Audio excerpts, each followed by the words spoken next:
All right, hello everyone, and peace of Christ, all of you. I hope my voice is coming good and clear. We were away for maybe 2 days. The Muslims, they are doing their best to flag my videos, but still YouTube is being fair. So that's very good, and their attempt was a failure. Anyway, as you know, we have many accounts in case, and nobody can stop us. However, I took this as an advantage for me, actually. This is what the topic will be about today, so you will see on the screen. But when the Muslim, they flagged my videos, actually I said to myself, that's perfect, I will go back and work on my books. So now I'm going back and working in the translation of the Quran, which I started a while ago, because many of you keep asking me why you don't do it, why you don't do it. So I decided to finish it.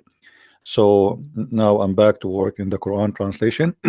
And not only that, once of you asked me why we don't have a Quran translation according to the revelation, which means the original way.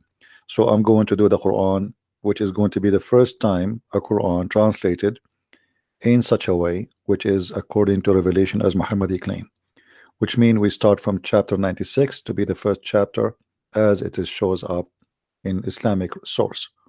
So the Muslim, they stop me, but you cannot stop me, because if I don't go live on air, I will be doing something else. It's going to be even more harmful to the cult of Islam. So don't try me, Muslims, don't try me. Now I'm not going to stay long, because as I said, I decided to finish this book.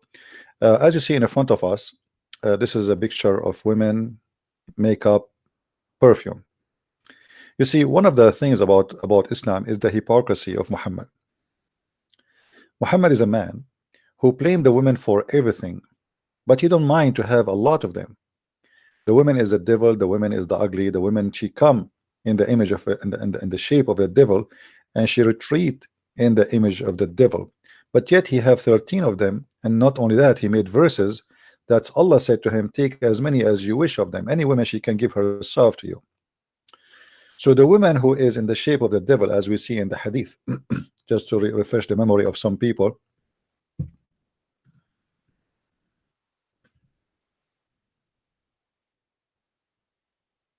just to be sure that we are not making things up. Muhammad, he don't mind to look at the women, enjoy their body, getting horny, and yet he blamed the women for making him excited. And then when a woman, she walked by, he could not handle himself, and obviously he is looking a very dirty way, because looking at a woman will not make you horny unless you are thinking about it. And you know, we men, we know what we are talking about. You know, we will not, you know, if you see a woman in the street, why she is going to make you excited sexually unless you are thinking about her sexually. Let us say you have a sister, she is beautiful. Are you going to be excited to see her sexually? No. Why? Because she's your sister, supposedly, right? So you get excited because you think about someone is possible to be someone you enjoy looking at. And this is a prophet of God who is supposedly a decent man, who is a man of God. He is not me or you. This is a prophet. And yet the Muslim even they claim that he is the best of mankind, which means he have the best morality, he have the best character, he have the best ethic. But I never saw any good in the ethic of Muhammad. And as you see here, a woman, she was walking by Muhammad, he go and get horny after he look, stare at the woman, staring at her, you know, body parts. The woman, she did nothing wrong. She's not wearing a bikini, she's wearing Islamic clothes and wearing in front of him, and that still did not prevent Muhammad from being a horny man. Now here we see that the stupidity of the burqa, that a burqa did not prevent a man from thinking of women. Maybe it's going to do the opposite. I remember once, this was a year ago or 2 years ago, I was in the beach swimming, and then a man, he came and his wife were in a burqa. And actually when I swim, I like to be far away from everybody, you know, I take a side where it's not busy. And this is why this Abdul, he decided to come to the side where I am. So he and his wife, she's wearing a burqa, they jump in the water, and he got close to me, and then when he got close to me, he said, please, can you keep a distance? I said to him, you are the one who came here, you keep a distance. I am here before you, so why you don't keep a distance yourself? Why you came here? Did you see me here before you? The Abdul get upset, and he ordered his wife, he spoke to her like a goat, and he ordered her to get out. But when she got out, now the burqa, she's wearing nothing underneath. You can see every single details in her body, the fabric stuck in her body as it is a tissue. And you know what I'm talking about. So you can see everything, you know. Yes, she is wearing a burqa, but the fact the burqa never stop somebody from thinking about a woman in a disgusting way or a dirty way. And actually burqa increased desire for women. Why? Because you became more curious to see what is underneath of this thing. This is why, you know, in Islamic countries where more burqa exists, more crime, sexual crimes exist too, because you want to see what is underneath. And when you take what is underneath, you get disgusted and you run away. So the burqa actually is a very good thing for many women in Islamic countries, especially those who they are not good looking, because in the street everybody look the same, you know. So a man, he chase her, he want to talk to her, he feel in love, she speak to him, she's beautiful, etc. It's like internet stuff where the man, he claimed that he is 7 foot tall and he is etc. What is your color of your eyes? Blue eyes. How tall are you? 8 foot, you know. And what about you? Oh, I am etc. The women, she start describing someone she never even, you know, imagined to be. So internet lies, but the burqa is exactly the same. There's a guy, actually, I know his story, and this is a real story, not like the Sahih Bukhari, where the man, he married a woman, he go to her family, he asked for a woman to marry her, and they gave him her sister. So when they went there, he opened the burqa and he found different product, you know, and for sure there is a return policy. So burqa never been something for good. It was the opposite. It make society more corrupt. Women, they can do cheat and nobody even knows. They can go. I mean, even if you see your wife walking with somebody in the street, but she's wearing burqa, how you will know this is your wife? You will not know. You will not know. It doesn't matter who is she. You will never know who is she, and you don't have the. You don't even can, like, you cannot ask her to show me your face.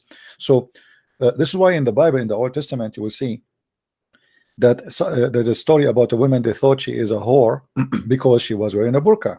Why? In the old days, women who do prostitution, they cover their face because this is the only way to hide their identity, and nobody will, you know, will go after them in the street. Now here, in front of us, we see Muhammad seeing a woman wearing burqa, yet he is excited. He go to his wife, and look, he claimed that women, they advance and retire in the shape of the devil. But this is not the only issue. We go back to the image. As you see in front of us, we have perfume. Now, many of you will say to himself, I mean, what does have to do with Islam? Muhammad, he did not leave anything. He did not put his nose in it. So imagine Muhammad, he said that if a woman, she wear a perfume, and that perfume is not only inside her door, which means inside the house, and if she wore a perfume and she go out in the street, she is a whore. As simple as that. A woman wearing a perfume in the street, she is a whore. Let us see the reference.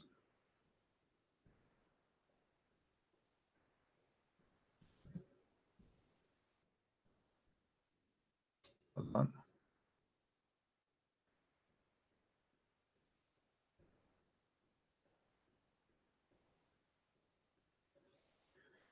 Read carefully with me. The Messenger of Allah said, any woman who puts a perfume, which means on her, then passes by people so that they can smell her fragrance, she is an adulteress. Just for doing that. If we ask the Muslims, can a Muslim man wear a perfume in front of the people? They say yes. Do the Prophet Muhammad, he wear a perfume? They say yes.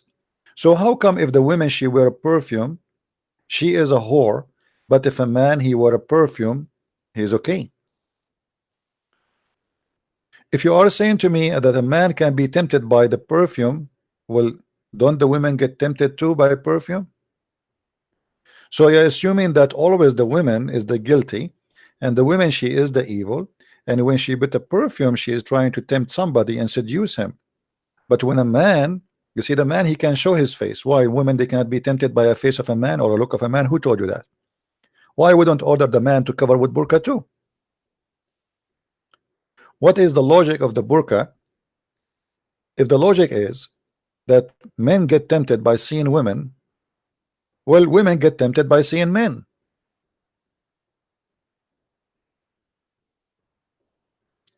If the perfume will tempt a man, well, a perfume will tempt a woman. So why Muhammad, he himself, he enjoy, and look what he said in the hadith. He said that Allah gave him a joy. The best of what joys he have is the joy of women and perfume. Allah Messenger said, women and perfume have been made dear to me. Okay, this guy, he have no shame, he's not shy to say, well, this and this is my best thing in this, in you know, like in this dunya, which mean in this world. So why Muhammad can go and wear his perfume and women, they can smell it? Why women, they can offer themselves? Can a woman offer herself to different man except Muhammad, or only to Muhammad? So you will see here the hypocrisy of this cult, how disgusting it is. Everything is upside down. If the women, she have some perfume, she is a whore. But remember, Muhammad, he have no problem that women, she is renting herself for sex for one night stand, and she is not a whore. But if you have a perfume, you are a whore. So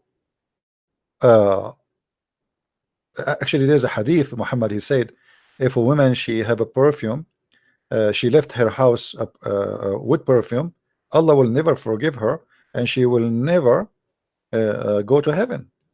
Now let me find you the hadith, just to show you we are not making things up. You know, because the Muslims, they might say, oh, this is not true, what this guy is saying. I don't like to say something unless I can prove it. Let me search for the hadith and trying to find it. So just by having a perfume, you will not be able to go and attend heaven, which means you are cursed forever, and this is your crime. You see it? Why? Why Muhammad? Why the Muslim men, they can go out the house with perfume?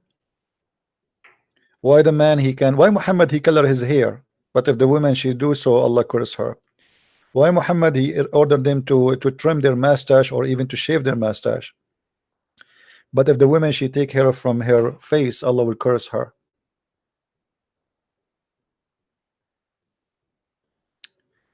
Do we have any Muslim here to say something about this? As you notice here, this is all proving nothing but deception and corruption of this man.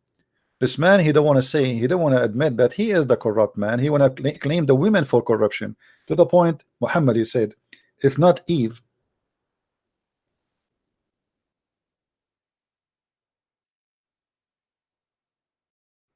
no woman will betray her husband.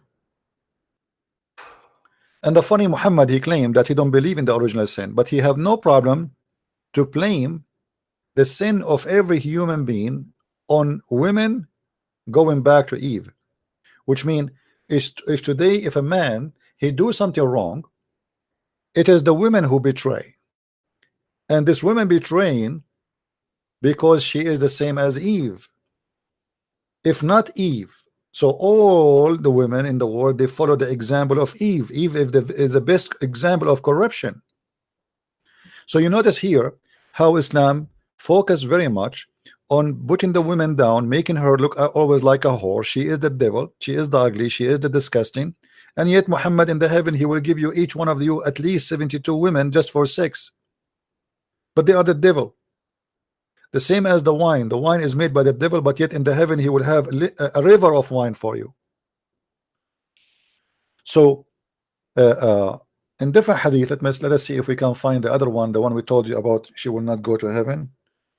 Yeah, I think we saw it. Yeah, the Messenger of Allah said, any woman who has perfumed with incense should not attend Isha the later with us. This is stupid translation. I mean, Muslims, when they translate, it's the most stupid translation. I mean, why are you adding words there in Arabic? Isn't it this is supposed to be translation? So how somebody will know what Isha mean now? And this is not about having the Isha, you idiot. This is about the end of the time, not later with us. This is not about later with us. Stupid translation. This is about the judgment day. Asha'ul akhirah, not later. Al-akhirah. I mean, when the Muslim translate, their translation not only funny, it's stupid. This is why I want to finish the Quran translation, so it's going to be ready soon. So the women, she will not attend with us.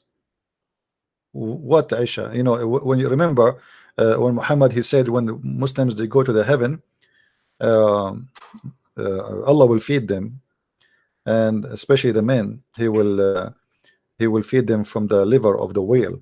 And I think many of you knows already why Allah will give them the liver of the whale, because that will give them extra power for sex. The Arab believed, I forgot what the name in English. I spoke about it in my book, Sex and Allah. You can check it out. There is a special hormone in the whale, or even in the deer, exists in the deer. So that hormone have a very nice smell, and it is natural body production by the male to seduce the female. This is for the animals.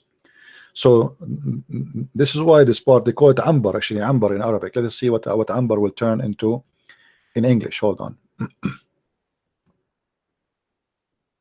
I think they call it ambar in English. Ambar.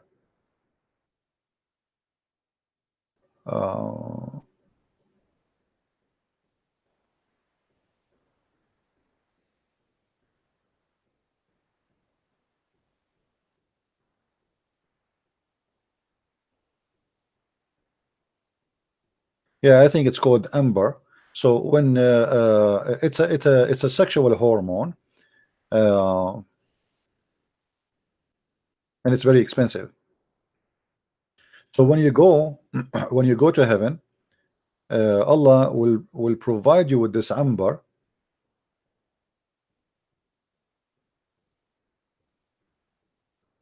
I'm trying to find the English word. I think it was amber in English. It's the same almost, because I think this is not even an Arabic word anyway. No. Anyway, so the Muslims, when they go to heaven, Allah will prepare them in a special way to be very, very strong in sex. And if you remember, Muhammad, he promised them that when you go there, Allah will give you a penis will never go sleep. And how he can do that? Simply by the food they will eat, which is amber and the liver of the whale. This is why when a Jewish man, he asked Muhammad, what is the meal? What is the first meal people they enter heaven is going to be? Muhammad, he said to him, the kidney of the whale. We find it here. The Jewish on that prophet recite the verse, okay, and then it says, okay, okay, what is the first meal? So he asked him, what is the first meal people of paradise they will eat? Look what Muhammad he said. For the first meal for the people of heaven, of paradise, it will be the cowdit. Is that a correct translation? The liver is cowdit, the liver. I'm not sure. I don't know what this word mean in English. It should be the liver if the translation is accurate. So the first actually here it says the fish liver. Here we go. I extra in front of us. I extra loop of the fish liver. See it? So you notice that this religion, your reward is women, your heaven is about women, is about sex, is about vagina, but women are the most discriminated person in this cult. A man, he can have 4 of them, but yet they are the devil. So we can have 4 devil. Women are evil, but Muhammad, he have 13 wives, plus God knows how many hundreds of sex slaves. Women are disgusting, but Muhammad, he liked 2 things in this earth: women and perfume. I mean, what kind of hypocrisy this cult is? The woman, she cannot wear a perfume because the second she do so, she became a whore. She is an adulteress.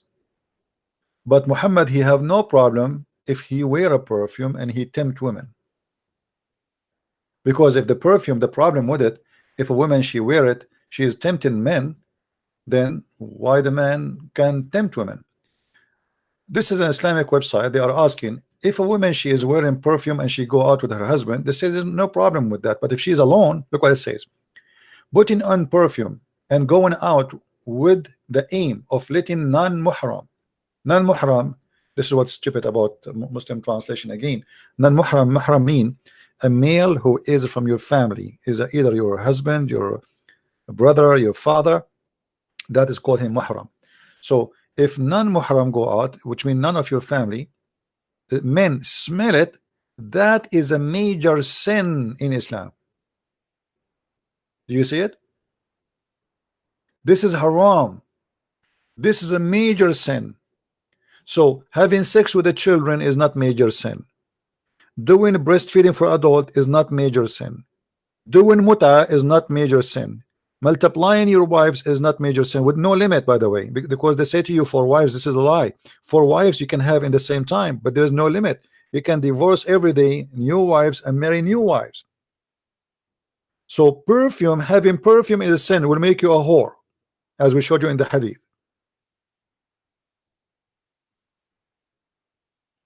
So how we can say that this religion is religion of ethic? Is that ethical? Is that really what make an ethic? Is that what going to establish ethic?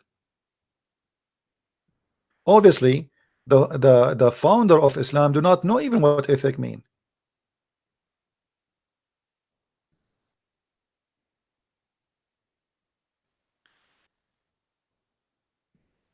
Can you see the screen, guys? Okay. So if this is ethic, this is stupid. Muhammad having verses saying any woman she want to give her private part to him is ethical. Muhammad coloring his hair red is ethical. Women, they take hair from their face is not ethical. That will make Allah angry. Why Allah will be angry if a woman she take hair from her face? It was narrated from Ibn Abu Musa that the Prophet said, if a woman put a perfume and passes by the people so they can smell it, smell her fragrance, then she is such and such. You see, this is a false translation. He did not say such and such. He said she is a whore. She is a whore and a whore.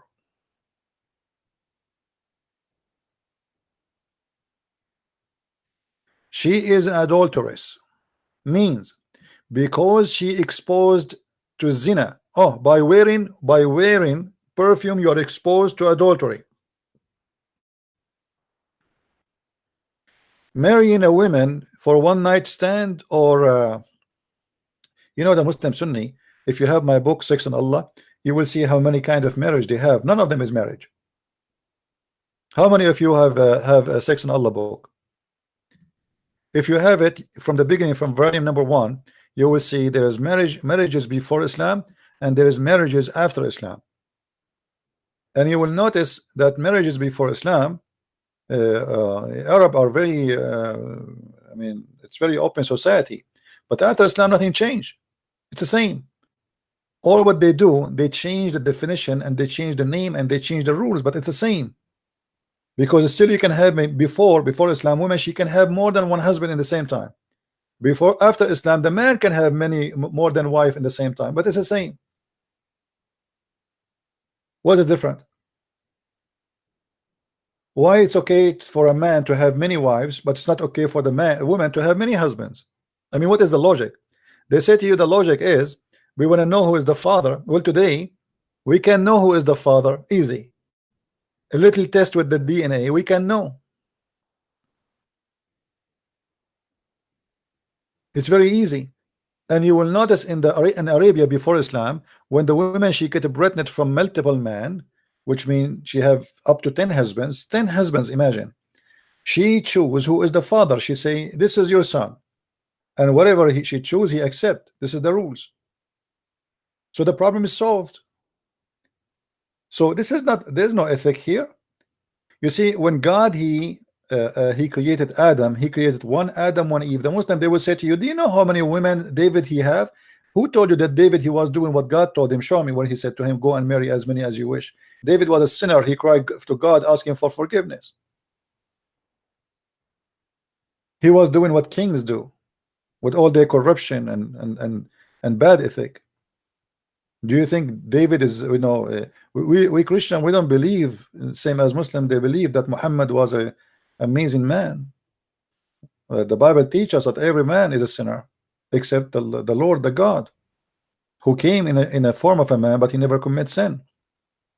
So you will notice here how the corruption of Islam and how always the corruption is blamed on the women.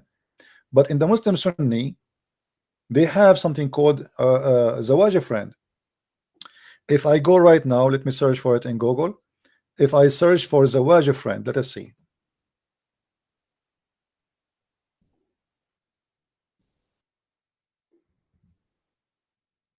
What is Zawaj friend? Here we go. You can search yourself. I even search for it in English. Zawaj friend. Zawaj friend mean you go and you find a woman, you want to sleep with her.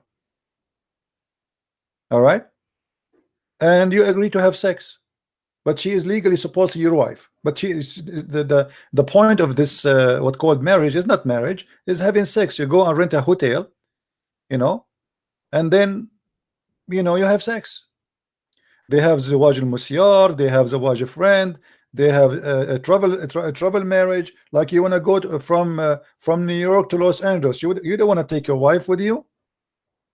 So what do? You arrive in the hotel in Los Angeles or New York, and you say to the hotel, do you have like a girl, she can marry me for 3 days, I will stay here. She come with the suit, like with the reservation. And then you do Islamic contract, but they call it marriage, but the fact this is not having to do with marriage. So they have Muttah, still they do Muttah, but they different, they give it different name. The Sunni, they lie about the Shia. They say only the Shia they practice Muttah. But the fact the Muslim they still practice Muttah, but they have given it different titles. What is exactly this is a guy saying in the Sunni school of thought there is apparently something called Zawaj friend, which is apparently similar to boyfriend girlfriend relationship. So I have a few questions. What is exactly the difference between Zawaj friend and Misyar? Is that practice accepted in my mainstream Sunni?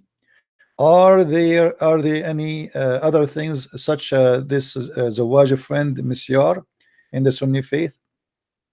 Is this practice as talked about and propagated often, etc.? So this guy is asking question about why the Muslim Sunni, he is look like a Shia. I think he is asking why they do that.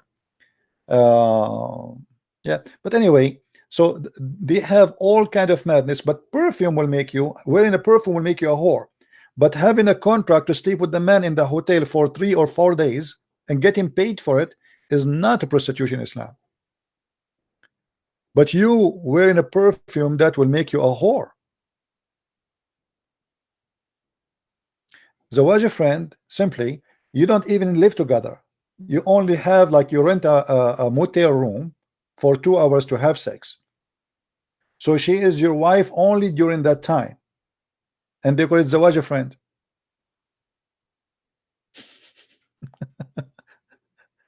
I mean, do you see this cult? You see, they fabricate everything. They say when a Muslim he says we are against adultery, you need to know Islamic adultery definition is different from adultery in Christianity or Judaism. There's no adultery in Islam. All what you need to do adultery in Islam, you have to do it by the rules, because everything is adultery. They don't have marriage. This is why a Muslim man, if you speak to you, if you meet a man, a Muslim man in Facebook or etc., the first time you speak to him, he might ask for your hand to marry you. Any ladies here encounter that? Right away he want to marry you, especially if you need a green card or a visa or etc. So because you don't care, for him it's just a sex contract. There's nothing called marriage. In 2 seconds he will ask for your leg or your hand. Marry me. Yesterday I was watching a funny video. A guy, he is like 26 and he have a woman, honest to God, she is like 100-year-old, and he was recording himself with her and he is kissing her head and he said, this is my lovely wife. And supposedly she asked him to prove that he really loved her and make a video like this, otherwise he would marry her for the papers. So he decided to prove to her that he did not marry her for the paper, so he made this video. All right, obviously, you know, if you see her you will die laughing. So zawaj, a friend, misyar, travel marriage, it's like a laptop. Yet a woman, she wear a perfume, she is a whore.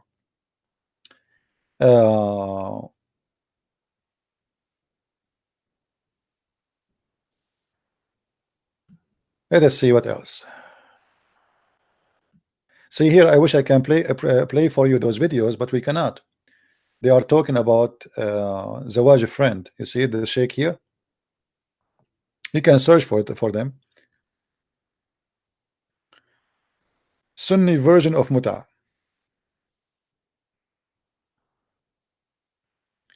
Misyar marriage is a unique Sunni Muslim innovation. Misyar marriage defined as an official. I don't know. Can you read, guys? Is the text clear or so small? Is the text clear or is it so small? Let me see if I can make it bigger.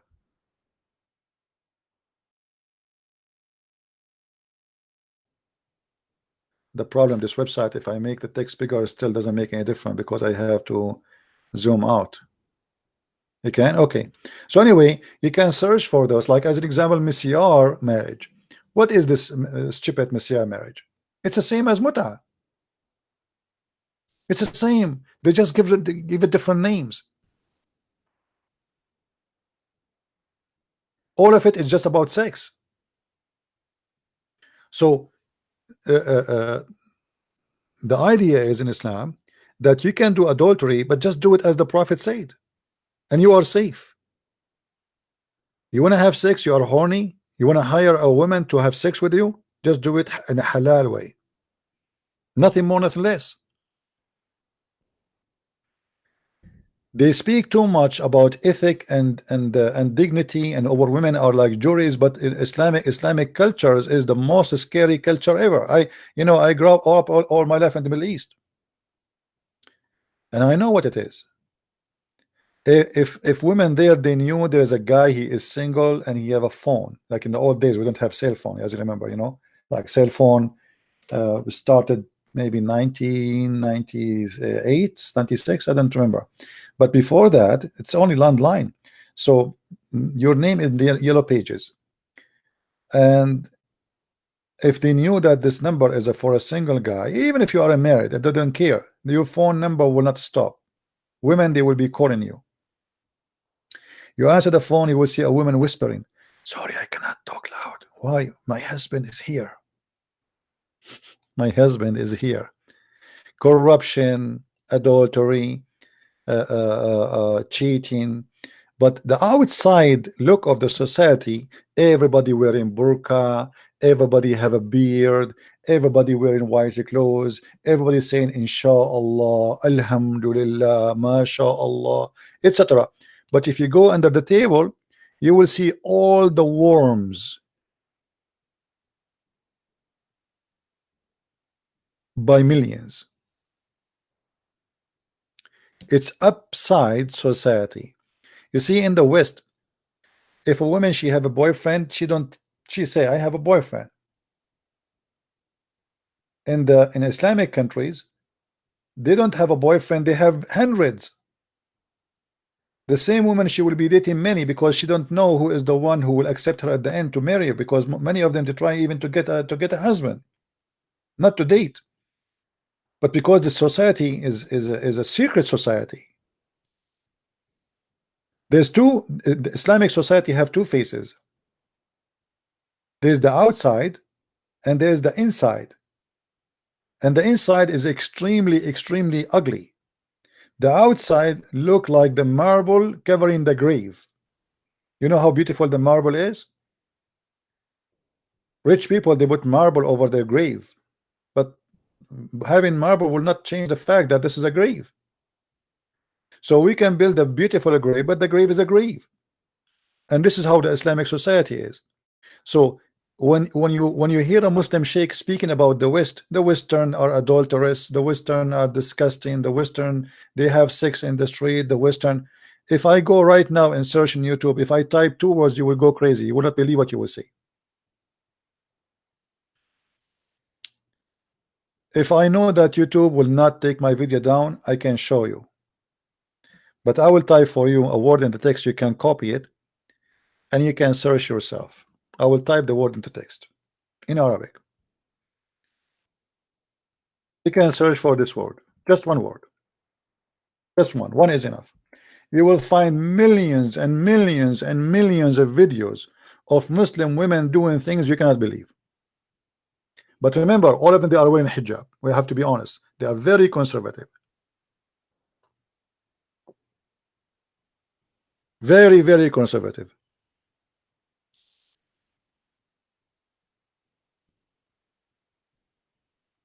Hijab, my friend. We are conservative people.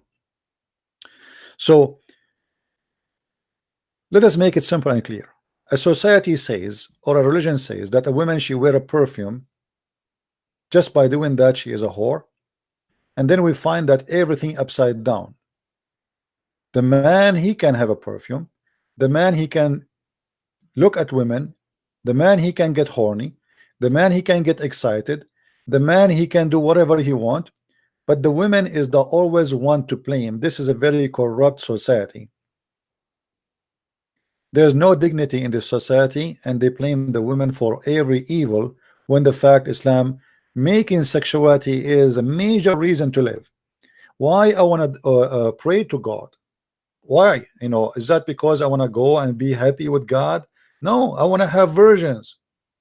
I want to have the sex. I want to have the women. I want to have the private part he promised me to have, an endless private penis. So Islam made sex the reason to live. In Christianity, the reason to go to heaven, to be with the Lord, for he will provide us happiness we cannot describe. Happiness have nothing to do with our private part and our belly. But in Islam, your happiness is about your stomach, about your penis. The happiness is about you being abusing others. You know, when the Quran says that Allah will give you 80,000 in the interpretation, 80,000 servant, little boy, and they are boys.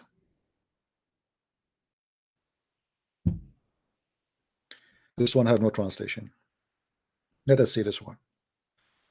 The least of the people of paradise, the least in position, that's the bad ones, with 80,000 servants and 72 wives. So look at this. If you ask the Muslims, what is the servants? They will say to you, they are boys. The Quran described them as young youth, who they are very white, extremely white, and they will not bleed.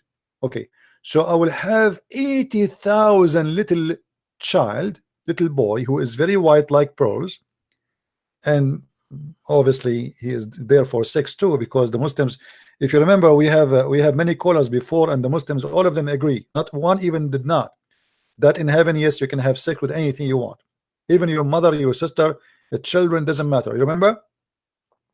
So you will have 80,000. Now what kind of God, in order, because I did obey him by bowing down to him, he will give me the opportunity to abuse 80,000 little child for eternity. 80,000. Islam heaven enjoy abuse of children and abuse of women. Here he says, this is, by the way, remember, those are the lowest, this is the least, this is the bad Muslims, those are not the good Muslims. They will get this. There's 100 rank in Islam, so this is rank, the lowest rank. 80,000 boy, and then 72 women who they will be your sex slave, women you never met, women which Allah created just for sex. And what make it more ugly, Muhammad, he claimed that those women, Allah will take jealousy from their heart, which means they will be literally sex toys. They have no jealousy, they have no emotion, they are just there to take off their panty. Actually, they have no panty at all, and they are women they are so white to the point you can see their bones, because Muhammad was racist and he knew the Arab, they like white women, so he exaggerated about how white they are. So he said that those women, they will be white to the point we can see the marrow of their bones.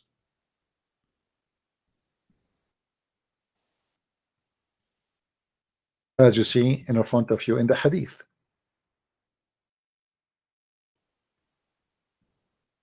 So those women, you will see, they will be so pure, transparent. By the way, it's not about being pure. They will be so white. They are so beautiful to the point you can see the marrow of their bones and their legs through their flesh. So this religion not only put the women as a sex toy, not only make it as just a reward for sex, not only it make it like a machine just to enjoy and to throw, and like it's like you are a man who have a remote control controlling everybody around you. You have 80,000 little child to satisfy you. You have a lot of women who they are made just for sex. And by the way, all those women, they have one name, Hur. All of them, they have one voice, they have one look, one face, and they have one height, and they have one shape, which is very stupid, because what the point of sleeping with 1,000 women if all of them they look the same? I mean, that's it. One of them is the same. They have exactly, it's exactly the same woman. So Islam teach you and encourage you to be an abuser of children and women, and make you a person who worship vagina, not God. What is the purpose of serving Allah? Is the vagina, is not obeying Allah. I want to get the reward. What about Allah don't mention the vagina, and let us see how many of them they will stay as a Muslim. Then after they go there, give them the reward, which is surprise, surprise. You know what I mean? If Muhammad did not mean by mentioning the vagina and the size of the penis and the power of the penis is not important, why you mention it? Make it a surprise for them, no problem. You want to make them have an endless penis, okay, give them that. But when they go there, but not now. If you mention that now, there's many people, they will go to Islam because they are perverted, and this is exactly the purpose. The purpose is to tempt you with sexuality so you can blind. You see, when you are under temptation, you don't calculate your consequence and you don't think. You are just tempted now. When you are under the influence of temptation, you don't mind to put a suicide belt and explode yourself between the bunch of people, because now you want to go to heaven. The guy, he told you the second, Muhammad, he said, the second your first drop of a blood came out from your body, you are already in heaven. This is what he told them. A person who is dying, the second his blood he started bleeding, he is now going to heaven. So everybody want to die. Why those poor people want to stay in this earth? To get what? To go to work? To work all day to get a few dollars in their pocket? What about I die now, I kill the infidels, and then Allah will take me to heaven? And this is what it's called a human sacrifice. You see, the Muslim, they lie. They say Christianity believe in a human sacrifice. That's a lie. Human sacrifice, if I sacrifice somebody, as simple as that. If I say, okay, we will bring you a guy, we will kill him so God will be happy. This is not the story in Christianity. In Christianity, Jesus, he said, nobody can take myself from me. I lay down myself. So nobody force him. which means I am not the one who sacrifice him. And it's not a part of belief that you sacrifice somebody to God and this body is one of us. Jesus is not one of us. Jesus for us is God himself. So what the sacrifice is speaking about, that Jesus, because he loves us, he knew they will kill him, yet he don't mind that such a crucifixion will happen. Extreme love. So in Christianity, God himself, he sacrificed himself. It's not sacrificing of a human being. In Islam, you have to kill so Allah will get happy. This is a human sacrifice. Why if I kill infidels Allah will be happy? Because he need a human sacrifice. He enjoy blood shade. Why God don't do that? If Allah is God, why he don't go and kill the infidels? Why he needed to fight for him and kill for him, and that will make him happy? What about he make himself happy? The Quran confirm everything we say. The Quran says قاتلوهم يعذبهم الله بأيديكم. Fight them, Allah he torture them by your hands.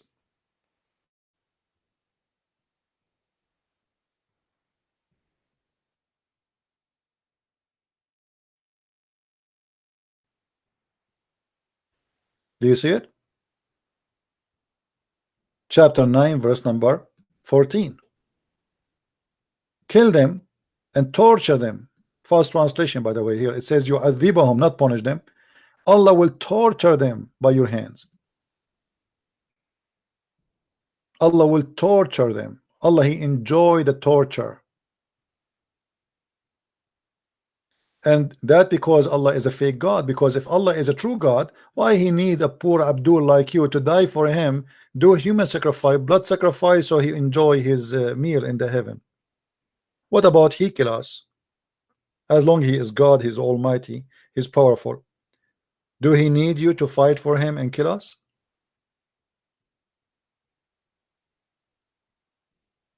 So Muhammad he put in the mind of those people that Allah he ordered you to kill them because he punished you by your hands. This is why you see in different verses in the Quran it says وَمَا رَمَيْتُ وَلَكِنَّ اللَّهَ رَمَى. You will see every single member of ISIS or Al-Qaeda or terrorist in Syria or in Iraq repeating this verse before he slaughtered somebody.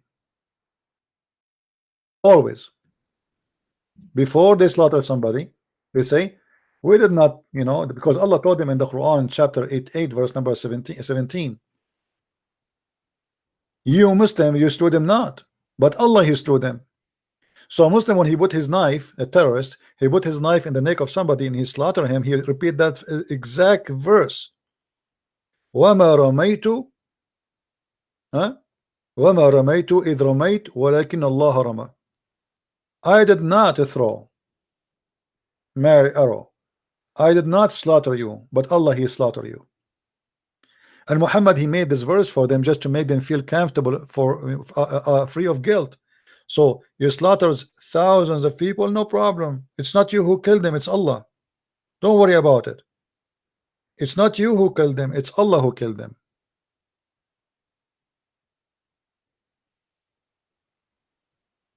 And this is why you see every day in the news. I mean, can you find one day you don't see an explosion, terrorist attack somewhere in the world? Not a single day. For all of them, they want to go to heaven and get the vagina. This is why I say Islam is nothing but the religion of vagina. Have nothing to do with God, have nothing to do with ethic, have nothing to do with morality, have to do only with sexuality. All the purpose of it, Muhammad he used the vagina to tempt men to kill for him, and he will be victorious. And now the cult continue.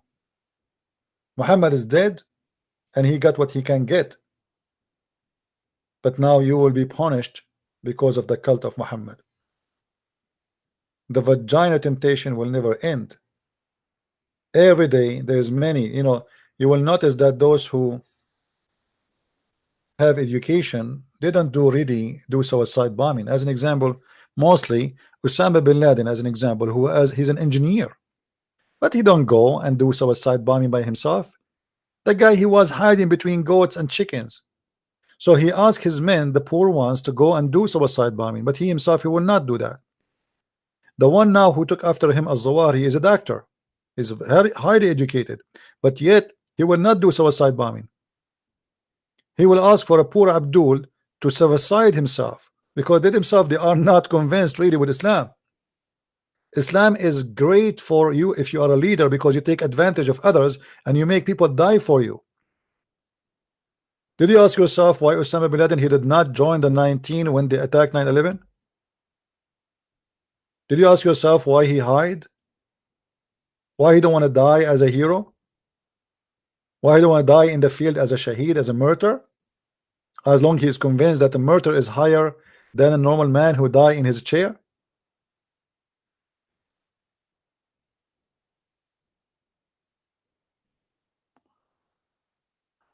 Anyway, as I said today, I'm not going to stay long because I want to go back to my books. And as I told you today, I'm working. I'm back working in translation of the Quran, and I hope we will be able to finish it as soon as I can. And this Quran will be the first Quran ever translated according to revelation. If you do not know what according to revelation mean, let me show you what does that mean. There is not even a single Quran until now exist according to revelation.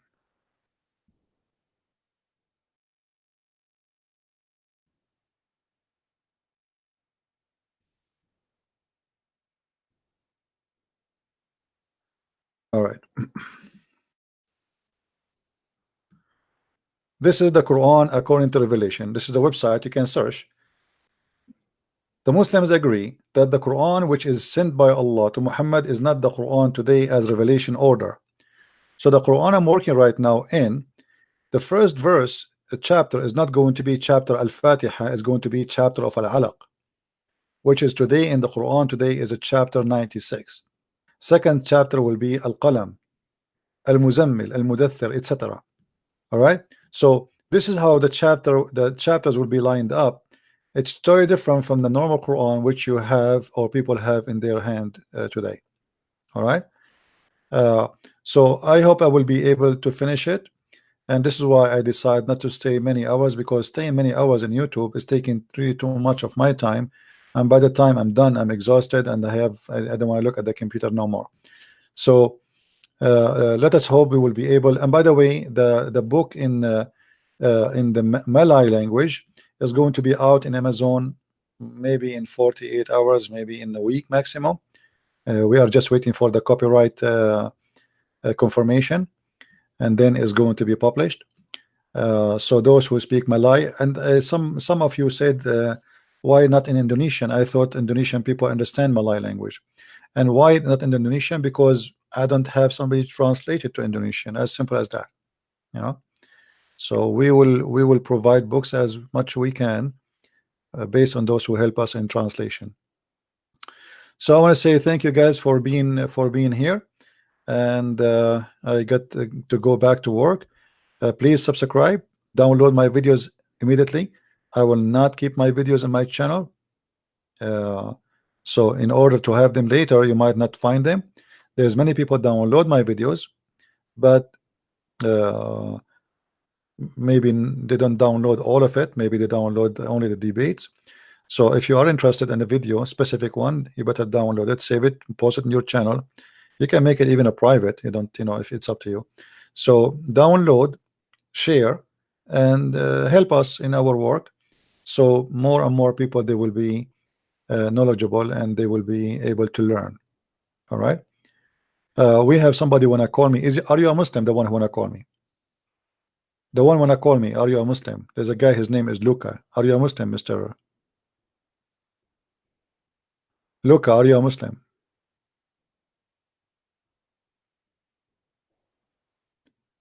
Are you a Muslim, Luca? If you are a Muslim, I will open Skype for you.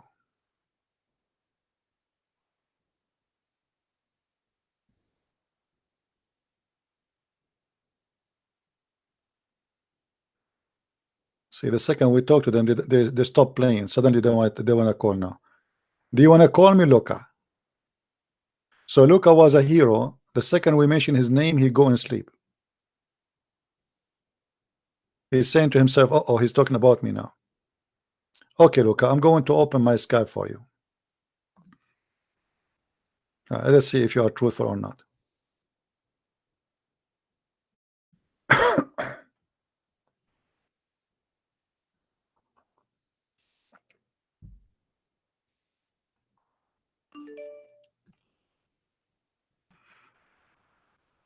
All right, Luca, text me, please. Text me and tell me that you are Luca.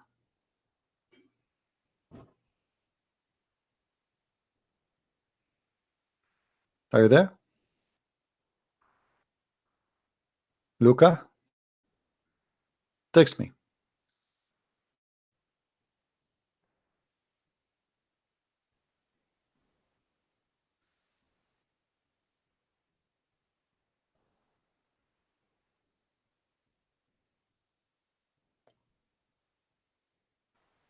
The fraud is only your prophet, my friend, the one who promised you an endless penis. That is a fraud. That is a fraud.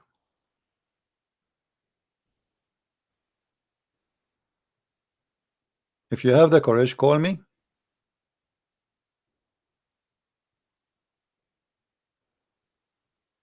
See, Luca is a potato. He don't have a courage to call me. I have a question. Why the Christian don't have the original source? We have thousands of manuscripts, so we have the original. It's you who don't have one manuscript. Secondly, Abdul, potato, why you Muslims don't have the original Bible, brother? Isn't it Allah He sent the Bible? Why you don't ask Allah where is the original Torah, brother? What happened, brother? You think Allah He was asleep, snoring, somebody stole it, brother? Why you don't ask the same question for yourself? Isn't it this is the book of Allah, brother?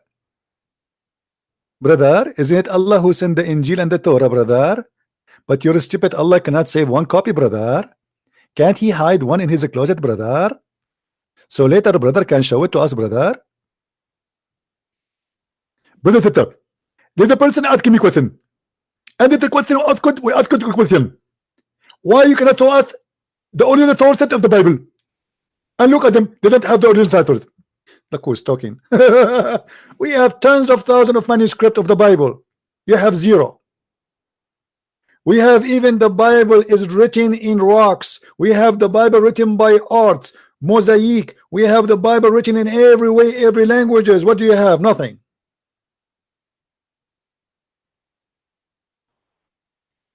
What we have reference that the goat ate your Quran. And until now the goat is wanted. And by the way, if you find the goat, let me know. Huh? As you see in front of us, this is the, according to you, this is the Quran according to revelation. Where is the Quran? Where is your Quran according to revelation? I want to have it. Huh?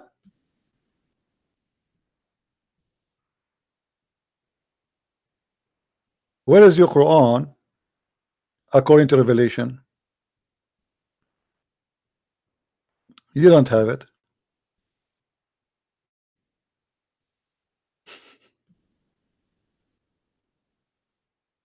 They don't have it. What happened? You are talking about the original, but you don't have any original. Even the book of Uthman, you don't have it. Where is the book of Uthman? You don't have it. You don't have the book of Uthman. You don't have the book of Muhammad. You don't have the book of anyone. Simply, you have nothing.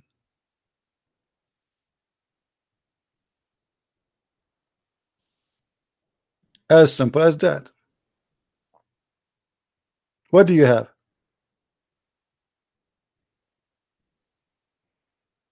You know, a Muslim is the same as a camel. He is complaining about a pimple in your back, but he cannot see what he have in his back.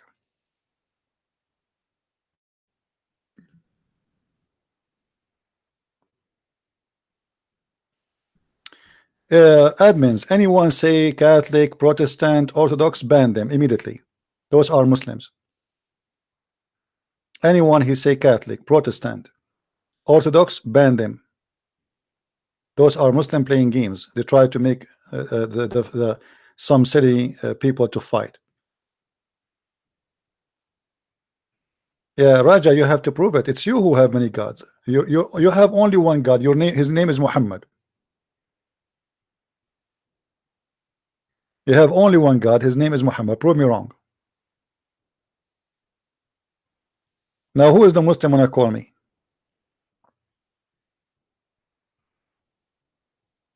You are the one who believe in the Trinity. If I type the word tree now in the Hadith or in the Quran, we'll find everything in Islam is based on the Trinity. Muhammad, Jibreel, and Allah. What is Islam? Muhammad never spoke to Allah. Allah never spoke to Muhammad. You have Muhammad, Jibreel, and Allah. Prove me wrong. What do you say when you start your prayer? In the name of Allah, Ar-Rahman, Ar-Rahim, 3 names. How many names for Allah have? 99, which is the multiply of number 3. When you do ablution, what do? You have to wash it 3 times.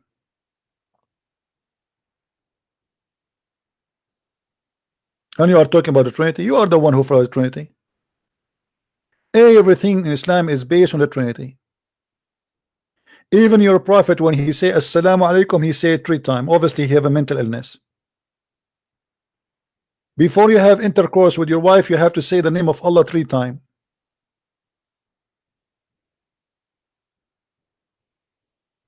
Huh?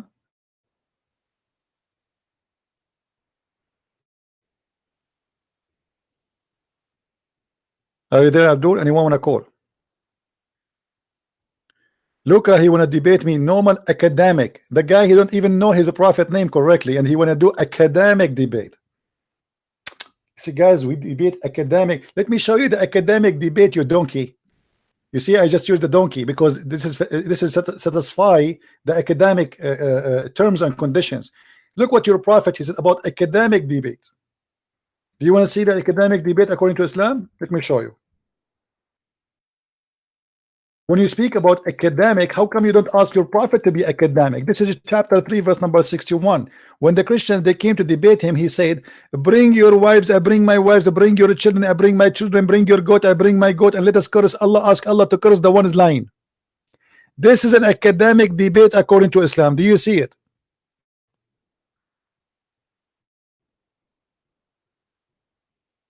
Abdul, do you see it? Have you ever heard of a debate like this? Bring your laptop, I bring my laptop, bring your car, I bring my car, bring your goat, I bring my car, bring I goat, bring your donkey, I bring my donkey, bring your Abdullah, I bring my Abdullah, bring your wives, I bring my wives, I bring your children, I bring my children, bring your niece, I bring my niece, bring your nephew, I bring my nephew, bring your cousins, I bring my cousins, bring yourself, I bring myself, and the most important, he forgot to bring himself. I mean, this is very good. Look, he did not forget to say bring yourself too. It's going to be horrible if he say not all of those are coming but not yet you. And this is a debate. This is academic debate according to Islam. And now let us do it in Islamic way. Your turn, Christian Prince. May Allah cut my nose if I'm lying. Your turn. May Allah make my shorten if I'm lying. Okay, your turn. May Allah hit me in my if I'm lying. Your turn. But this is a debate.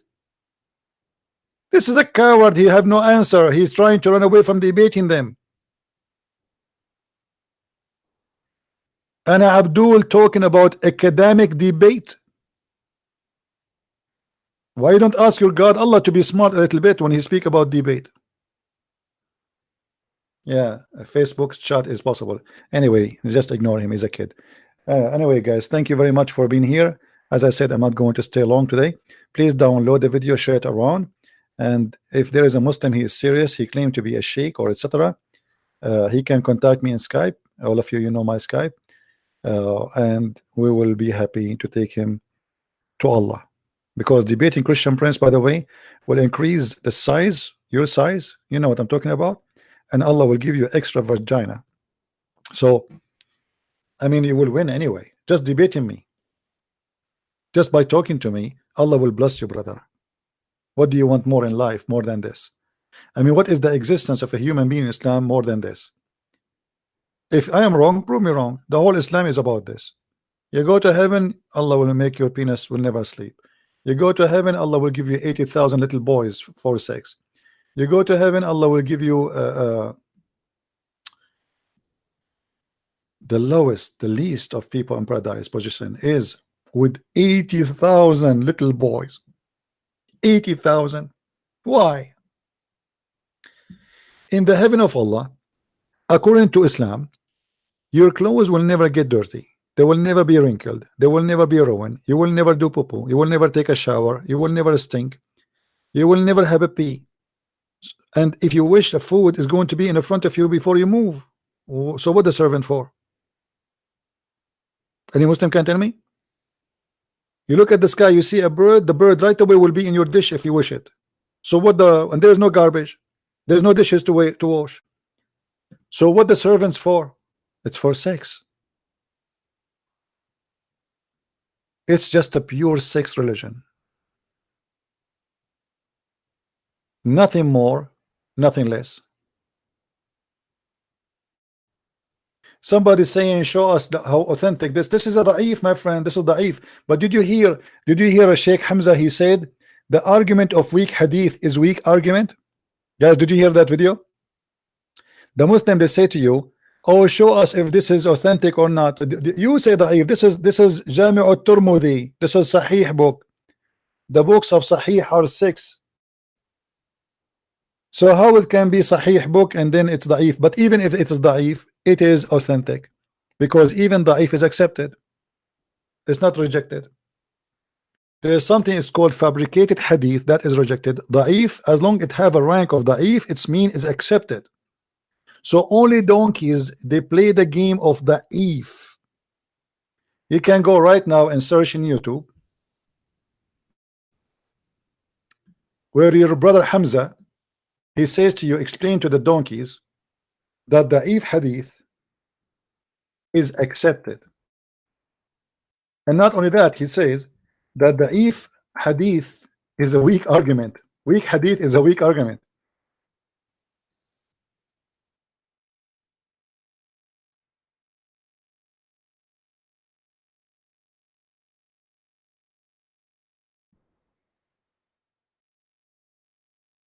You see it? Just search for the hadith. It's all over. Weak hadith is a weak argument. When an idiot he says this is a weak hadith, he is giving a weak argument, because weak hadith simply it accepted. This is why it's called weak. It pass.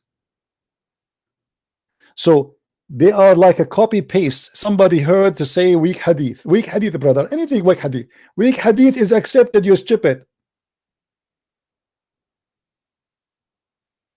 It's mean it's illegitimate. It doesn't mean it is rejected.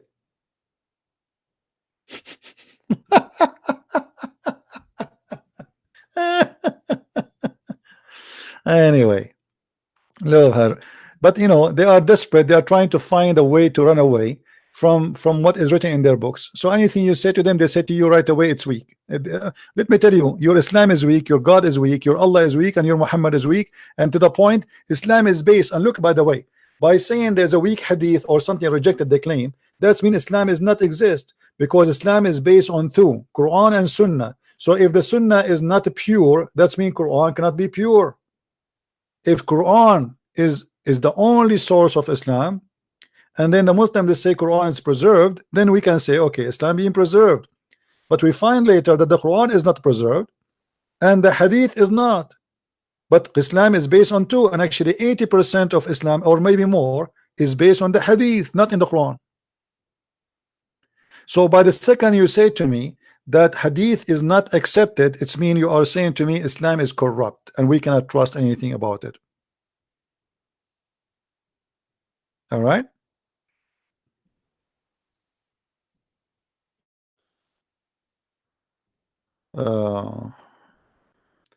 Zakir Hussein says he want to challenge you. I know he is watching. Can you please call him? Who is Zakir Hussein? How I can call him? Let him say hi to me. This guy Zakir Hussein.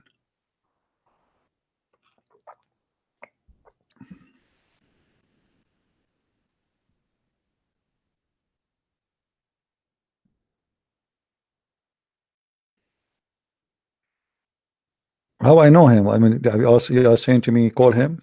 What? How I will find his name? Let him call me. Zakir Hussein, you want to call me my friend? What is Zakir Hussein? Who of you is Zakir Hussein? Where are you?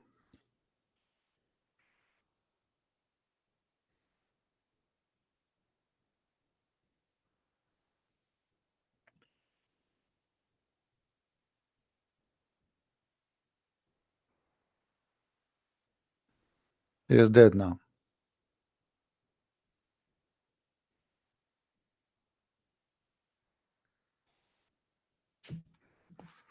Well, I'm not going to wait for him until tomorrow.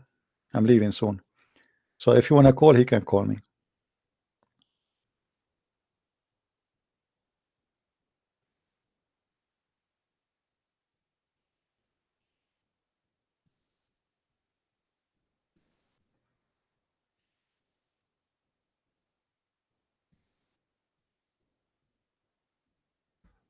Are you there, Zakir Hussein?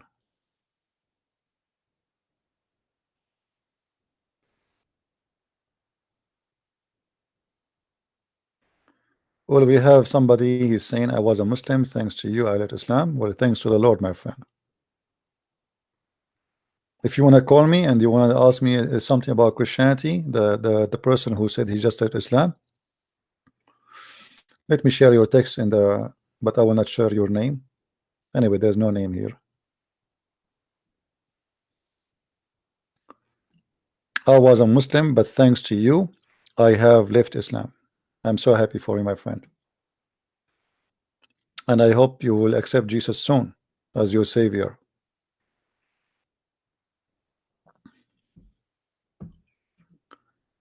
Any Muslim?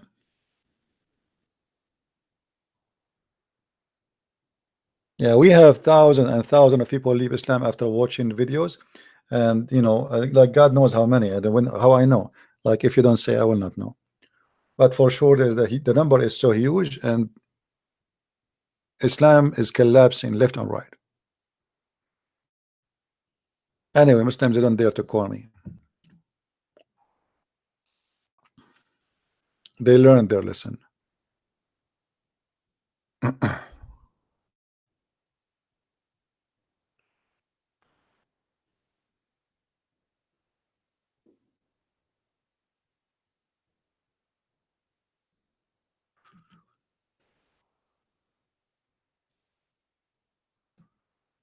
Any Abdul?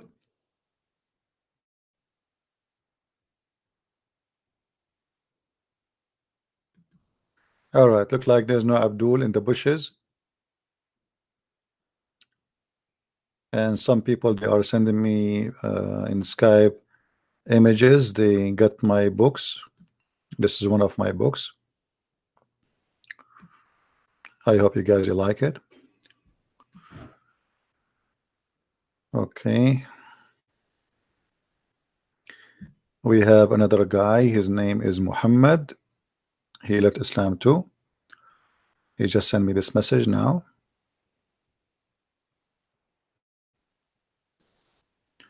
I am also want to say thank you for showing me the truth, and now I believe in Jesus as my savior. Wonderful, my friend.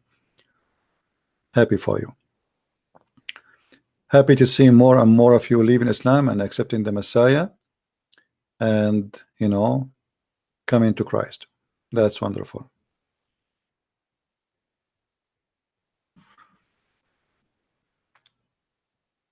Any Muslim, you see, Muslims, if you don't defend Islam, a lot of Muslims leave Islam because of my videos. You like it or not? A lot. You cannot believe it. Actually, in the last 2 months, I have no idea how many people they contacted me and they said we left Islam. You will not believe it. It's like, you know, suddenly you open a dam of water and the water come. Look like maybe we have a Muslim here at the sea.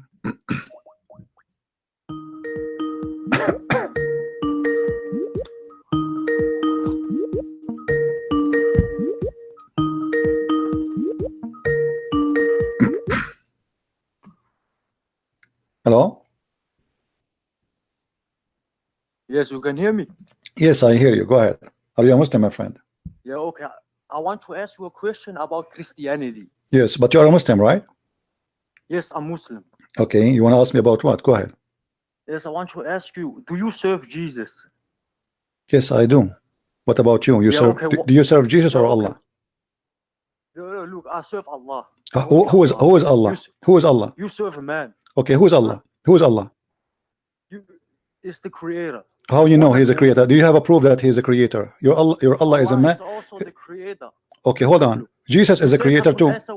Okay, hold on. Jesus in the Quran is a creator. Isn't it the Quran says that Jesus created from the bird, from the mother bird? What you mean? The Quran says that Jesus created from the mud, the bird. Yes or no? No. Jesus is not God. He is a messenger. No. I asked you who is your God. Listen. I asked you who is your God. You said the creator, but the Quran says that Allah. No, Jesus is not God. It says in your own Bible. But you are the one who said to me, hold on. You are the one who, listen to me. You are the one who said to me, I asked you who is your God. You said the creator, but Jesus in the Quran, he's a creator too. Okay, let me ask you a question. No. Why you want to change the topic? You open a topic. Let's finish, my friend. And same time. Hold on. Same time. You Muslims believe in how many creators you believe? Look, you said you believe Jesus is God. Yes. Okay, you serve Jesus. Yes. Yeah. Okay. The Bible says, just as the Son of Man did not come to be served, but to serve. In Matthew 20:28. Okay. Now, why do you say you serve Jesus when the Bible says don't? Well, because Jesus, he said in the same chapter, if you want to be my follower, you have to serve. To be the master, you have to be the servant. So for him, read the verses before it, my friend. Don't take the things out of context. You know the stupid game. So he told them, if you want to be the first, you have to be the last. If you want to be the first, if you want to be like me, I am your master, I'm your Lord. If you want to be like me, then you have to serve. I came to serve us. Let me ask you, when Allah he provide you with wine in the heaven, who is the one serving the wine to you? Is it Allah or you? It's not me. It can be servants. No. But who is the one who provide you the wine? It can be young boys. No. Who is the one who provided the boy? You just said young boy, right? Okay, perverted cult. Now I'm asking you, who is the one who provide the wine? Who is the one who made the wine for you? How do we get into wine? Who is the one who made the wine? Please don't change topic. Who is the one who will make the wine for you? The wine, there's no alcohol in it. This is not the question. Yeah, it's a wine, but there's no alcohol, guys. This is not the question. Who is the one who will make the wine for you? Wine, it can be there in gender. It can be. This is not the question. Who is the one who made the wine for you, my friend? The question is very simple. Who is the one who will make the wine for you? What is the point? I have a point to it. Just tell me who is the one who made the wine. Yeah, okay, you can ask also who will make the honey. Yeah, the same. Who make the honey? Yes, who make the honey for you there? Allah makes the honey. Thank you. That is a service. So you are saying to me how Jesus served, but your God is going to serve you in heaven. He will make wine for you. He will make honey for you. According to you, your God is a cook in heaven. He make honey. He make wine for you. He spent the whole day in the kitchen just cooking for you. What kind of God he is? You want to talk about wine and all. See, you are the one change the topic. You are the one who called me to say is how you serve. My friend, you see a Muslim, the second he ask a question, he can't stand for his question. This is the question you ask me. Why you reject Jesus to serve us? Why you reject Jesus to serve us? And look how he served. He washed the feet of his followers, saying you have to be humble. Your God, supposedly he is God, he is the creator, but right now in heaven, he is soft in the skin of women for you, so you have sex with them. Okay, let me say something. Your God in the Bible, he says in the Bible, I can of my own self do nothing. I can do nothing. Is this God? Okay, what in the same chapter he says too that he is the one who created everything. So you choose whatever you like. He's saying to them, from my own, I am me, the man in front of you. He can do nothing. So I am not the man. The man who is doing this is God. So we Christians, we believe in God who came to us as a man. The form of the man can do nothing, but God in the man, he can do everything. So he's saying, in the same time, they said to him, why you don't show us the Father? Show us the Father. He said to them, I am with you all this time and you do not recognize me? The one who saw me, he saw the Father. Yes or no? No, no.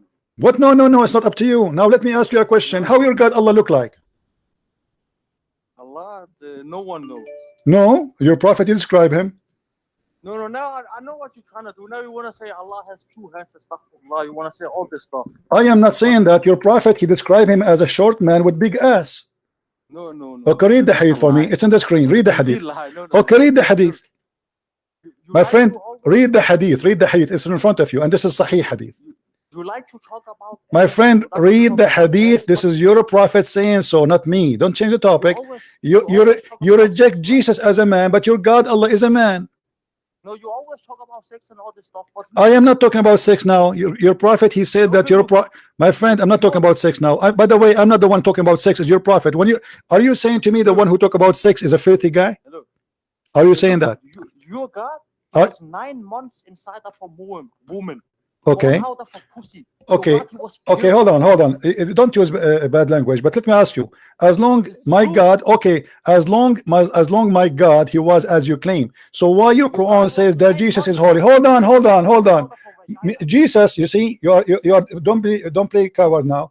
As long Jesus is born of a vagina as you claim, why the Quran says he's holy? What? Why the Quran says Jesus is holy if he is born of a vagina? Jesus is not holy. So okay, so you are saying to me the Quran is lying. No. The Bible always says. Okay, here we go. Show me. Okay, here we go. The Quran in front of you. Read the verse for me. Chapter 19, verse number 19. Why you are lying? What is this? Read it. Here we go on the screen. It's in the screen. Yeah, okay, 2 seconds. Chapter 19, verse number 19. Miracle. It's a miracle number 19, brother. Can you zoom out a little bit? Yeah, here we go. Does it say that he is a holy son? This number 19, yes?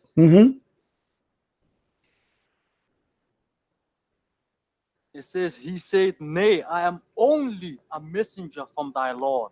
Yeah, this is the angel, Abdul. This is the angel, supposedly. This is not about Jesus. Just prove my point right here. I'm only a messenger. Abdul, don't be stupid. This is the angel talking now, not Jesus. Don't be a donkey. The angel saying, I am a messenger, speaking to Mary. Stop being stupid. It's not Jesus speaking now. It is the angel saying to Mary. You see how stupid you are? You don't even know what is in your Quran. Which verse you showing this from? Is from the Quran or what? No, this is Yellow Pages. Allah has no son. This is not a question. You see, don't change the topic. You are the one who said to me that Jesus is born of a vagina and he is not holy. Your Quran says Jesus is holy. So which one of you is a stupid? You or your God? Which verse is this? I told you, chapter 19, verse 19. How many times I need to let me repeat for you? Chapter 19, verse number 19. Chapter 19, verse number 19. Chapter 19, verse number 19. Chapter 19, verse number. Chapter 19, verse number 19. And I'm sure after 2 minutes you will ask me which verse is that. Chapter 19, verse 19. Huh? 2 seconds.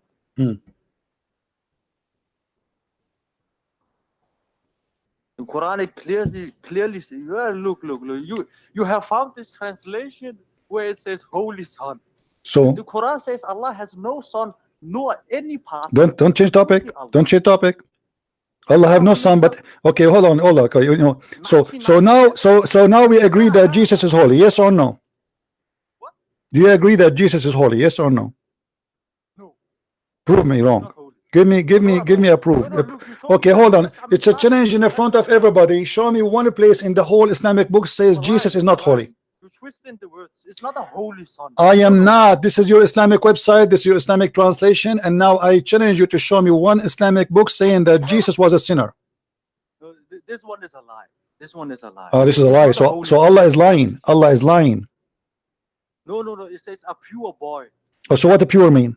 You just said to me that he is born of a vagina. How he can be born of a vagina and he's pure? He's not pure in the sense that his body, there is some things on it. The baby itself is pure. It's hard. Is your prophet pure? Of course, yes. Okay, what if I show you he is not? What you will do? You promise me you open the camera and do the monkey dance in front of everybody? No, it's not funny. Okay, well here we go. I can show you from the Quran. Are you going to say to me the Quran is lying too? No, you're playing games. Now we wanna show. No, hold on. What in front of everybody? If I show you, wait, look. if I show you from the Quran, what do you do? Here we go, chapter 84, verse number 2. What do you do? Ask you one thing, okay? Don't ask me one thing. I'm asking you. No. If I show you from the Quran, any translation you wish, your prophet Muhammad was a very filthy sinner, what you would do? No, you are lying. Okay, my friend, here we go. A challenge in the front of everybody. What the word them mean? Do you know? What the word what? Read with me. This is chapter 48, verse number 2. I cannot see the screen. There's something covered in it. The burqa. I have a burqa on the screen. Does it say that may Allah forgive your sin to Muhammad? How he is holy, but Allah will forgive his sin? Yeah, okay. Look. What is your point right now? See, don't change the topic. I asked you, is Jesus holy? You said no. I got you busted. No, Jesus is not holy. I said to you, no, the Quran saying that. I said to you, is Muhammad holy? You said yes. I got you busted. The Quran says Muhammad is a big fat sinner. Hold on. Does it say there, may Allah forgive you for the past and the coming sin? Yes or no? Yeah. What is your point? My point, you said to me that Muhammad is holy. How Muhammad is holy, but he is a big time sinner? No. Look, don't put words in my mouth. We can play this back. I never once said that Muhammad sallallahu. You said Muhammad is pure, right? I never said it. Well, I asked you. You said to me Jesus is pure. I said to you Muhammad is pure. You said yes. Look. You said that. Abdul, stop digging for boogers. Answer me. Isn't it you? I asked you. Is Jesus? You said to me Jesus is pure. I said to you, okay. Is Muhammad pure? You said yes. You said yes. You said yes. Okay. Hold on. Let me ask you. You said to me you believe in Allah. He is God. Correct? Yes. Allah okay. Is God. Okay. No God but Allah. All right. So there's no God but Allah. There's no God but Allah. So how the Quran says that Allah is the best of the creators? How many creators you Muslims have in your religion? There's one creator, and that is Allah. So are you saying to me the Quran saying that is a mistake? No. But the Quran it also says we. No. This is not the question. When he say he is the best of the creators, is there other creators? No, there's not another creator. So why he says I am the best of the creators? Because Allah is the best of the creators. But there's no other creators. No, Allah is the only creator. So how he say is the best of the creators? Okay, if a man he makes an iPhone. No, this is not a creation. Is he not a creator? No, he is not. iPhone? No. Creation in the meaning of religion. Abdul. No. Creation in the meaning of religion, the Quran says, who is the one we call the creator? He said, if somebody can create even a fly, he is a creator. Is that correct? Can you show me on the screen? If I show you, what you will do? I will try to answer a question because you're not making any sense right now. Chapter 22. Also, you're saying to me, Allah don't make sense, guys. Be a witness. No, I just said to you, the one who can create a fly. You said to me that does not make sense. Thank you very much. Chapter 22, verse number 73. Allah saying that if somebody can create a fly, you worship him then. No one can create a fly. Well, Jesus created the bird. What? Jesus in the Quran created the bird. There's no doubt Jesus alayhi salam, he had some things he could do. He had. He do what? He do hummus. What he do? Do he do hummus? He create birds. Is it true he create birds? Is it true he create birds? The verse here saying if somebody can create a fly and above, he is God. Jesus created the bird from the mud and he breathed into the mud and he gave it life. He breathed from his breathing. Are you trying to say that this proves that Jesus is God or what? Well, yes, I asked you what make God God. You said to me he is the creator. I'm not denying that Jesus alayhi salam, he had some miracles he could do. No, this is not a miracle. This is not a miracle. This is not a miracle. This is not a miracle. Because you see, this is beyond miraculous stuff. Because now he is giving life. Jesus is not. He is doing what God can do. You see, God, he can provide his prophet with miracles. As an example, your prophet, he have a miracle. He can have sex with all his wife, all of them 13 wives in 15 minutes. Look, let me ask you a question about the crucifixion. Why you want to change the topic? No, let me just ask you a question. No, why you want to change the topic? We're talking about God. What kind of God? What kind of God? Your God. What kind of God? Your God. He cannot create anything. Hold on. You said to me your God is a creator. Do you have a proof that he can create anything? Jesus, you admit that Jesus can create from the mother bird. You admitted that Jesus, he can make the blind see.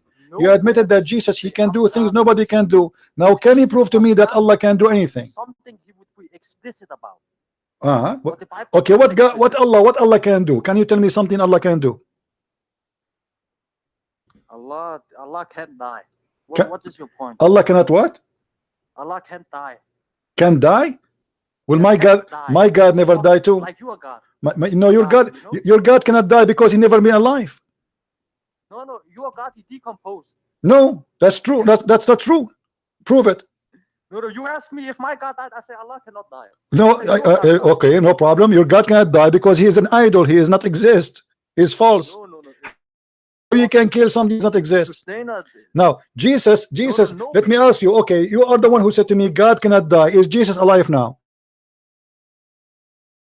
No, answer me. Is Jesus alive or not? No. You see, stay focused. You are like a monkey jumping from a branch to a branch. You said God cannot die, correct? No problem. So is Jesus alive or not?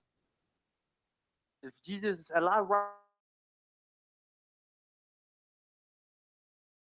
if he's alive, yes, right now as we speak, is he alive or dead? No matter who it is. Answer. Why change the topic? Why don't I answer? Is Jesus alive or dead now? You said to me, you are the one who said to me, God don't die. Is Jesus alive or not? Jesus is not dead right now. This is not okay. Jesus is not dead, guys. Take the news. So you just proved to me that Jesus is God, because why everybody is dead except Jesus? Explain to me. Another look, for example, George Bush, he is also alive right now in hell. No, he's not. He's alive in hell. No, he's not. What is your point? No, he's not. According to your religion, he is not. According to my religion, he's not. Stop lying. Because there is time, it's called resurrection. To stop being a liar. Resurrection. It's because you don't believe in punishment in the grave. No, we don't believe in the punishment of the grave. But this is stupid of you. By the way, you just said punishment of the grave. Do you believe in that? Yes, there's no doubt about it. Okay, let me ask you. Is it so you believe that there's 99 dragons will go inside your anus? There is snakes in the grave. They punish and eat you over and over. Yeah, they will go inside your anus specifically. This is why you Muslim Sunni, you put a piece of cotton in the anus of a human being and you push it with a stick, correct? No, not true. What do you mean? So why you put the cotton in the anus of a dead man?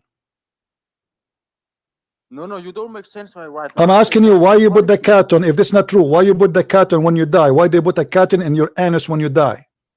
Who puts a cotton in? Your family, they will book a cotton. After they wash you, they will push hard a piece of cotton so the snakes. Okay, hold on. Aren't you the one who said to me that there's 99 snakes will go with you in the grave? I never said there's 99. How many?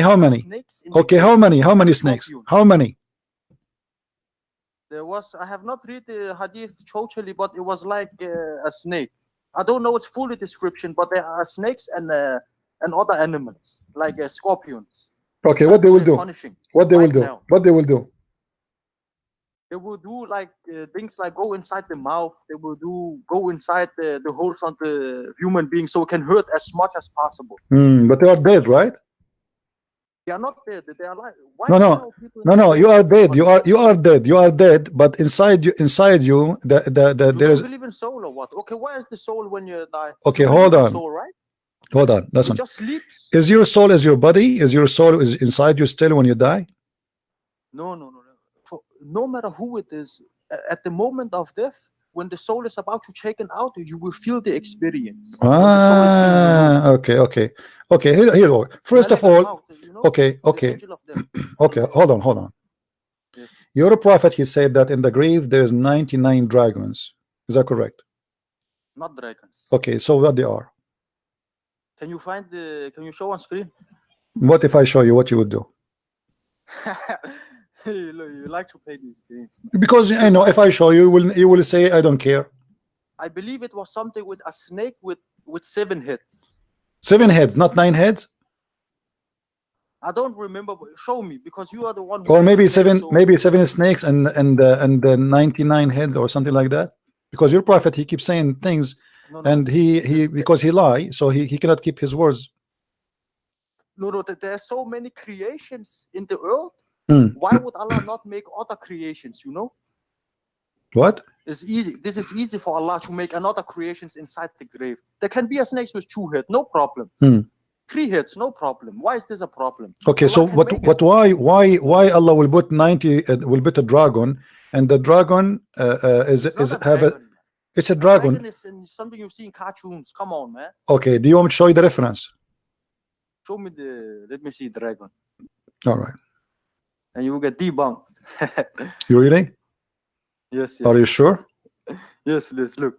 You know All right. You know, right now we are playing your game, but I'm a boss you at your own game. All right. Okay. Here we go.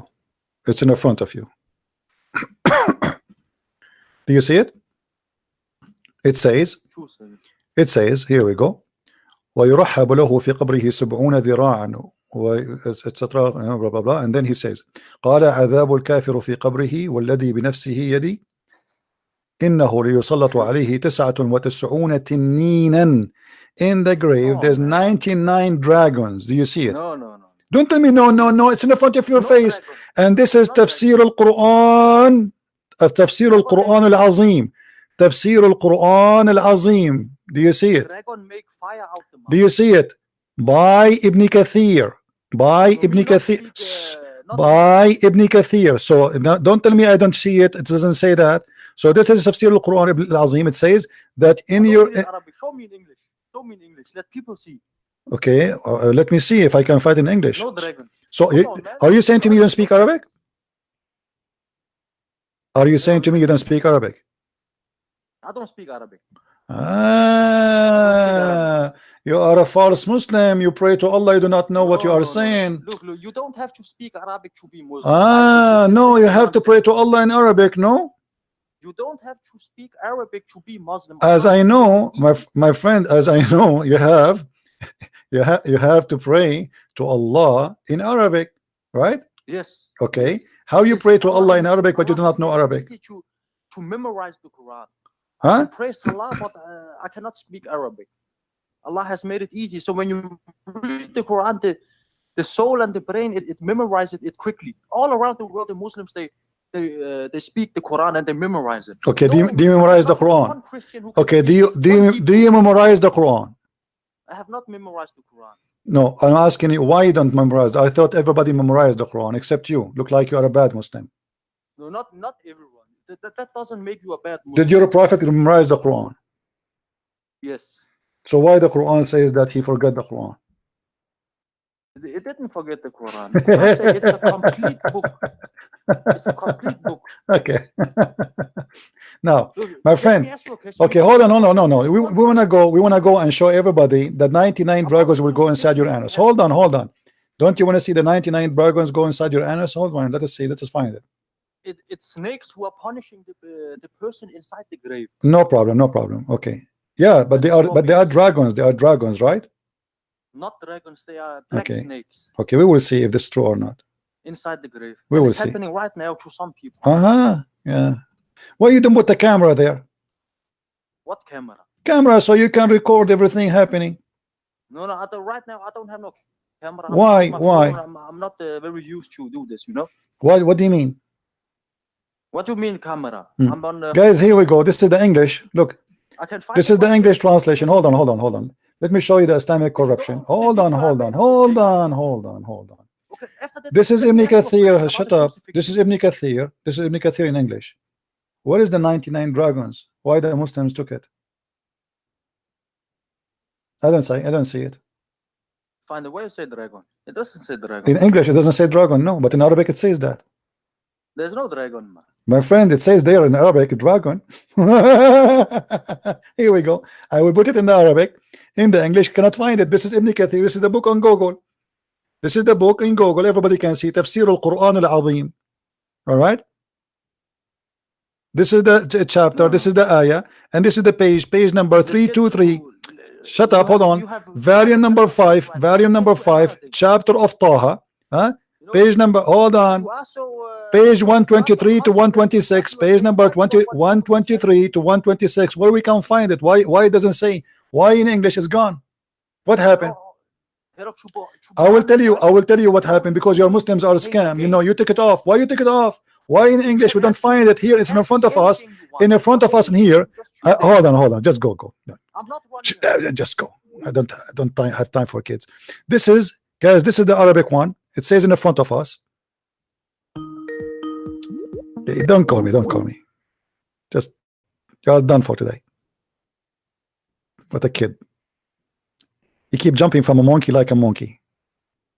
Even monkeys don't jump like you. It says in the front of us. Let me zoom more in the text. There's no dragon, right? Yeah, right. I change any Muslim to call, and I change any Muslim to tell me why in the English translation we cannot find this. He said here, فإن معيشة ضنكة. أتدرون ما المعيشة الضنك? He says, do you know what the hard, tough life? He said, they said Allah and His Messenger knows best. He says, عذاب الكافر في قبره, the torment of the kafir in the grave.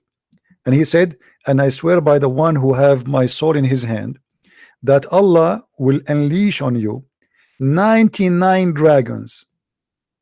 Do you know what at-taneen? Taneen. We can take the word right now and we place it in Google translation. You will see the word taneen is dragon. Atadruna mat taneen. He said to him, do you know what a taneen? He said 99 حية, 99 snake head, and every snake head have 7 heads. Every snake have 7 heads, and they are going to breathe into his body, and they are going to bite him, and they will scratch him until the judgment day. But hold on, if we have 99 and each head 99 dragon, every dragon have 9, the head have 7 snakes. What is the total? Let us calculate.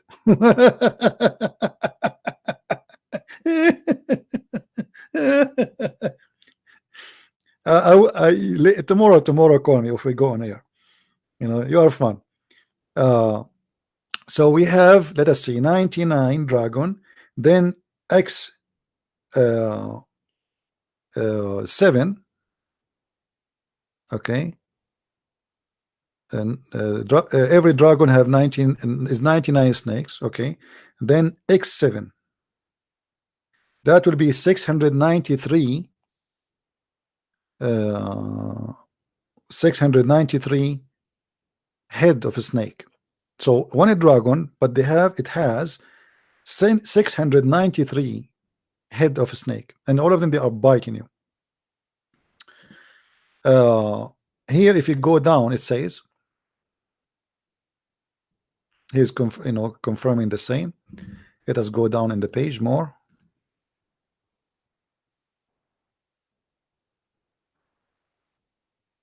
Yeah, he's just repeating the same thing. So do you see, this is how stupid this cult.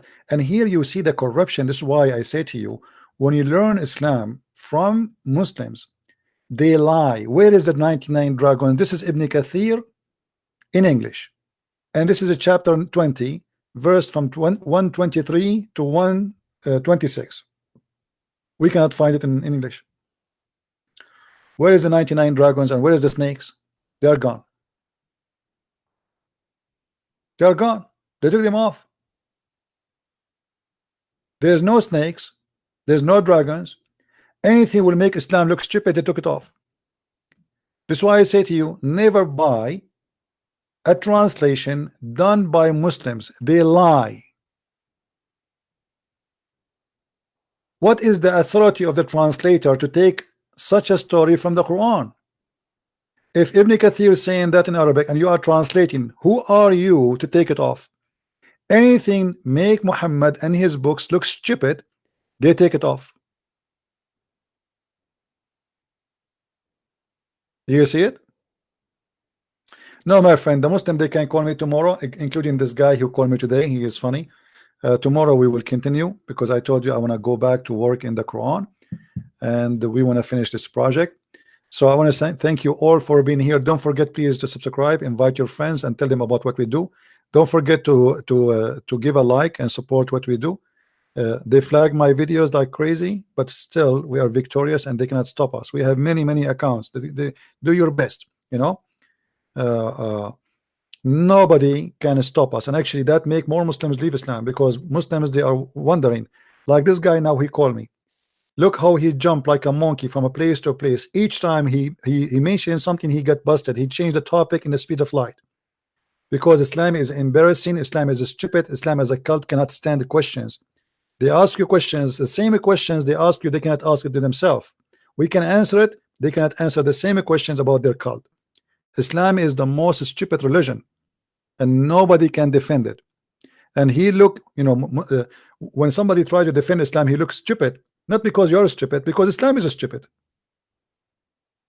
I feel sorry for you. How a person can defend such a cult? Nobody can defend it, my friend. The second you start defending it, you will look funny, stupid. You said to me you believe in the punishment of the grave. Here we go. We have 99 dragons inside your anus. Who in the world want to believe in this? You said to me that God, how God can be God and he died, but you believe in the same time that you are dead but alive. And not only that, let me show you. You Muslims believe that Muhammad is God because Muhammad, he claimed that when you pray, Allah will place all your prayer to him in the grave. Read and laugh.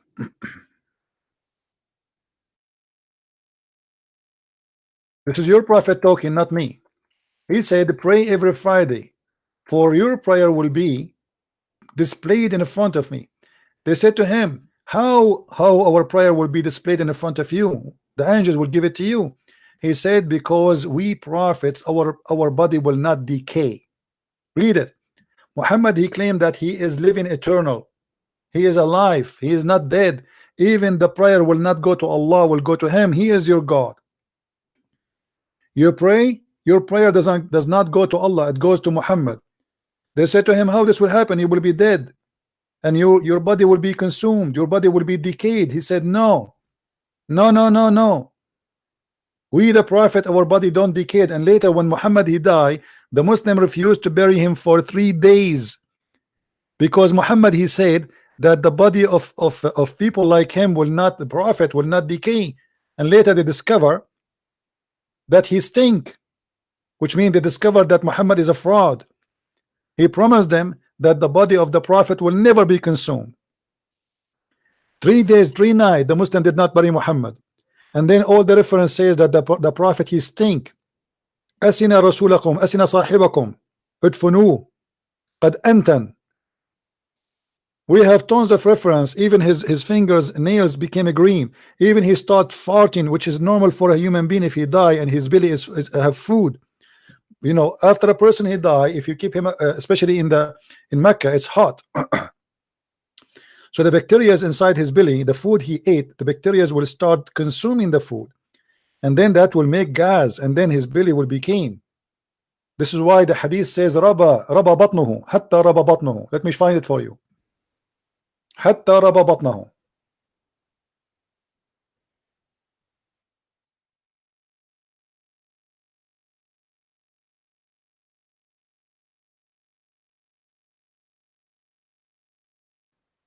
Here we go. All those references saying the same. Read with me. This is the book تهذيب الكمال في أسماء الرجال. It says here, إن رسول الله لما مات لم يدفن حتى ربى بطنه وانثنى خنصره. It's when the prophet he passed away, did not bury him until his belly became so big from gas. ربى بطنه became so big, he started farting. And وانثنى خنصره, his fingers they collapse, you know, they shrink because his body is being consumed. So the Muslims, you know, they follow a false prophet who made a promise that when he die his body will not be consumed, and then what happened is totally the opposite. So how you can believe in such a cult? If we go tomorrow live on air, feel free, all of you those who want to call me, you can send me text messages to Skype and I will call you. Thank you for the caller for exposing Islam, and tomorrow maybe you can do better. Study your homework, my friend. And remember, you are talking to Christian Prince. Even though I speak down to you with your level, I did not give you very harsh questions, because I know that Muslims, they are the last one to know what Islam is about. But don't blame me if you look silly and stupid when you talk to me, because you are defending a silly, stupid religion.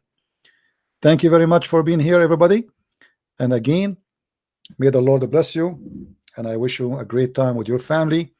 And until we see you maybe tomorrow if I can, until I see you then, don't forget to subscribe, tell your friends, download the videos, and do the good work. God He told us to do. God bless and take care. Bye-bye.